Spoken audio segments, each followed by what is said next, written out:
This here's a little audio that I am recording especially for my friend Jenny Peterson. Jenny Peterson, this one's for you. How and Whether to Get Back with Your Ex-Husband, A Practical Guide and Accidental Memoir by Kristy Peters, copyright 2025. Introduction. While it's not yet widely known, unless you've lived it or you know someone who's been there, 6% of American couples marry, divorce, and remarry each other, and 10 to 15% repartner with one another but don't choose remarriage. Of those that choose to remarry each other, the divorce rate for the second go-around is 30%, or less than half of the divorce rate for second marriages, which is roughly 60%, and a far lower rate than even that of intact marriages, because that success rate hovers around 50%. This suggests that married, divorced, remarried couples' marriages are not only more robust than second marriages, but even stronger than marriages of people who've never gotten divorced. Through my lens, however, the stats aren't all that important, and this book doesn't rely on them hardly at all. Studies and surveys are often flawed, in my humble opinion, and the point is that a sizable number of people consider repartnering with their ex. Some actually do it, and you may fall into one or both of those categories. And if you've picked up this book, you've exhibited a morbid curiosity about it. And if it ends up making sense for you, who cares if it makes sense for anyone else? And if you decide it's not for you, that's great too. Either way, you're technically a statistic, so you do you, boo. I have but two aims with this book.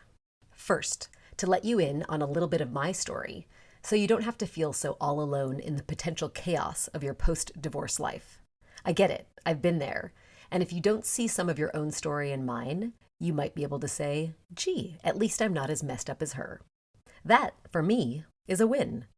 I'm all about sharing this human experience together. The second is to lay out an actionable framework so you can analyze for yourself your own situation and decide what you may or may not want to do. I'm not trying to provide some academic survey on the effed up state of modern marriages.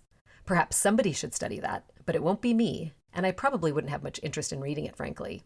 This is personal. This is about me, and it's about you. No generalities here.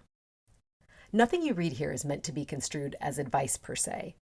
It's meant to give you some points to consider, to see how they apply in your own situation or not.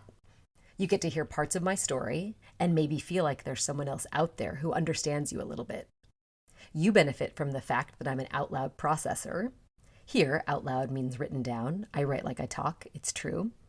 I delight in workshopping with a girlfriend or a small group for 8 hours straight about all manner of minutiae, and that I have relatively little at this stage of my life to hide or shy away from. It's such a more peaceful way to live. It's worth playing with, teasing things apart, cutting through the small talk bullshit that I'm decreasingly able to tolerate is my jam. I want to know what makes you tick, and I want you to care about what makes me tick. I relish any social interaction that teases apart the nuances as to why humans do what they do. And yet, in 2020, I, a person prone to oversharing, didn't tell even my closest friends that I was considering sounding James out about his willingness to consider giving things another shot, despite the fact that we were already divorced. Why? Because I'm sure I subconsciously knew that I would be deterred and that I probably would have listened to other people. But you say you hate him, but you're already divorced. It's too late. But you pretty much cheated on him. But he cheated on you. The kids need stability and this will confuse them further. And I knew I was going to do it anyway, so I didn't need the peanut gallery. I'm not immune from analysis paralysis and have practically made a lifestyle out of it. A certain type of person can spend so much time thinking about the right way to do something that they never actually do anything. Or they do lots of things, but not the things that are important to them. People say lots of things, and often you should listen. In fact, the older and wiser you become, it may be true that you're better equipped to take people's perspectives on board without losing your true North Star, so to speak. Considering repartnering with your ex-husband is one of those things that is, at present, still viewed as out there. I know because I've done it, and every time I tell someone, they're utterly shocked and can't believe it until they pause to consider and realize that they have a parent, aunt, sister, coworker who's done the same thing at some point to varying degrees of success. And every time I talk to a fellow divorced person, they're wildly interested because you can't not consider the mother of all what ifs.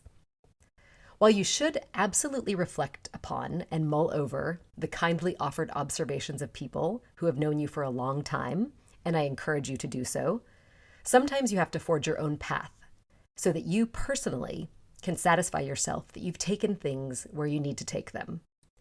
As we get more life experience under our belts, discernment is the goal. We need to take in enough information to make informed choices, try to learn where our blind spots and biases lay, and then act based on the totality of the signals we're getting from our head and our heart. And decide if we're annoyed by our best friend's worry because she doesn't get it, or because we know in our gut she's actually right, damn it. Throughout, I want you to know that you're not alone and that you're going to be okay, and that your life just as it stands is okay. And no matter what you decide or what happens, you're still okay. That you have inherent, fabulous, inalienable value simply by existing, and that you don't need any particular relationship status to make you whole or worthy or enough. I want you to feel empowered to make good decisions going forward. I want you to have a rad life, since we're all stuck here on the planet. Since you find yourself reading this book and examining where your life is and where you'd like to be, you are a goddess and a rock star and a badass for your curiosity that just might give you the clarity you need to move forward. You are brave. And whether you ultimately get back together with your ex or not is entirely up to you both. That's the beauty of it. There are no wrong answers here. Likely mangling the wise words of a woman I greatly respect. If it hasn't worked out yet, it's not finished. Helen G. I wrote this book for women formerly partnered with men because that's what I'm personally qualified to speak about, even though it surely applies to many more permutations of people. I wrote this book as a cis woman divorced from a cis man who considered and executed on reconciliation. To try to shoehorn my language in unnatural ways to encompass all people in dissolved partnerships who may consider whether they should revisit their relationships would be folly and tortuous to read. Do I think that much of what I write applies to many different types of people and all orientations and genders? Yes. So if I say ex-husband, please feel free to insert ex-wife and so on and so forth. Messy, dramatically ended relationships know no gender or orientation. Plenty of room at the end. Whether the heterodyad I discuss throughout describes you or not, I hope you can find value within these pages. The stuff I'm talking about is broader than that. It's almost all just human stuff. And all I can attempt to do is provide my own specific, unique, weird, little to big T trauma, informed, honest, flawed, wounded, hopefully vulnerable perspective on it all. That's all I've got. I write for an audience of one. You. I don't address non-monogamous or polyamorous repartnerings because I don't know about them. Someone should write that book, but it's not me. When I tell people, particularly people I've known for years, that James and I got divorced but got back together, many times they assume that it's an arrangement, wink wink, perhaps for the sake of the children or to save money on car insurance. I always find that so interesting, and I think perhaps they're projecting, or they literally can't imagine a world in which ex-spouses happily reconcile. That whatever relationship we've come up with is not real, and that we're both sort of free agents who happen to live in the same house again. Nope, we're back together, full stop. This is not the right answer for everyone, but that's literally how the questions that I've endeavored to help you answer for yourself is framed. Are you good candidates to get back together in an actual, real, pretty darn traditionally defined relationship or not?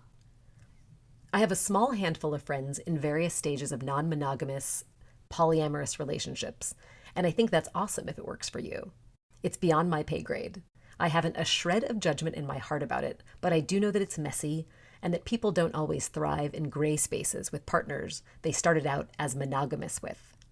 How and Whether talks about the desirability, or not, of re-entering a committed, exclusive relationship with your ex-husband. I have full faith there's someone out there who can help people explore the myriad alternatives on offer, but I'm not your gal, because that's not what we're doing.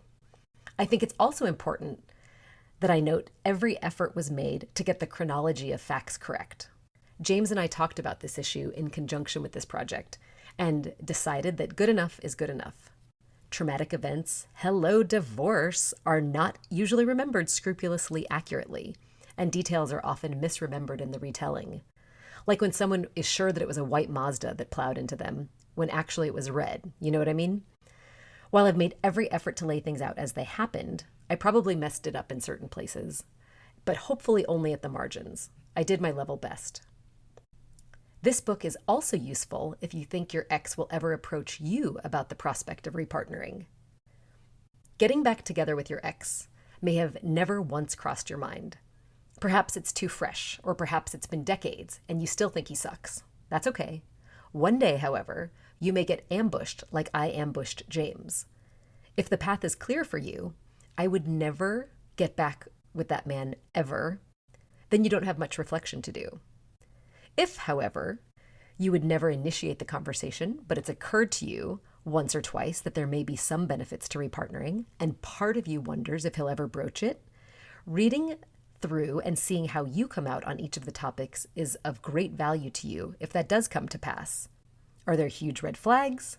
Does this man represent a robust value proposition for how you want to live the next phase of your life? You will have thought in depth about the pros and the cons and may feel a bit closer to knowing where you'd like to come out if he one day says, you know, I've given this a lot of thought and I know this might sound crazy, but... So, this begs the question, should I get back together with my ex-husband? Probably not.